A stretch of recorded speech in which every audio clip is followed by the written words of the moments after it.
روزہ رکھنا کوئی ضروری نہیں ہے. یہ شب برات کے بات ذرا سمجھ لینا. میں نے پچھلے سال بیان کیا، الگ کیا. مولانا تقی صاحب نے بیان کیا، اس کے بارے میں الگ کیا. مولانا طارق جمیل صاحب نے بیان کیا، الگ کیا. کسی اور مولوی نے، لوگ حیران ہو گئے، ارے چھا کے ملا جو تھا دماغ خراب تھی چکا بابا. مولوی الگ کہہ رہے ہیں، الگ الگ. ہر ایک نے کی تقریر یاد کی، ایک کی تقریر دوسرے سے مخالف ہے. مسئلہ ذرا سمجھ لینا. شب برات 15ویں کی رات اور 15ویں کا دن کو روزہ رکھنا یہ اس رات کی سنتوں میں سے نہیں ہے. یہ اس رات کی سنتوں میں سے نہیں ہے کہ روزہ رکھنا سنت ہے، اس میں نہیں. آپ کو روزہ رکھنا ہے تو میں آپ کو طریقہ بتاتا ہوں.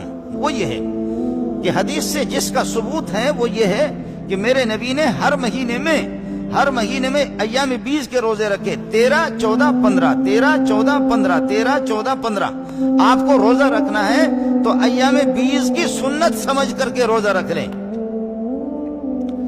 یہ شب برات کی خصوصیت نہیں ہے، یہ شب برات کی سنت نہیں ہے.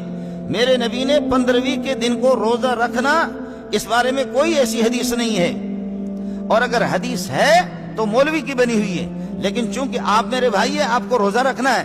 بھائی آپ کو کندھاری انار کھانا ہے نا، ٹھیک ہے، مقصد ہے کندھاری انار آپ کو کھانا ہے، تو کندھار جانے کی ضرورت کیا ہے؟ میں سبزی منڈی سے لے کر آپ کو دے دوں گا.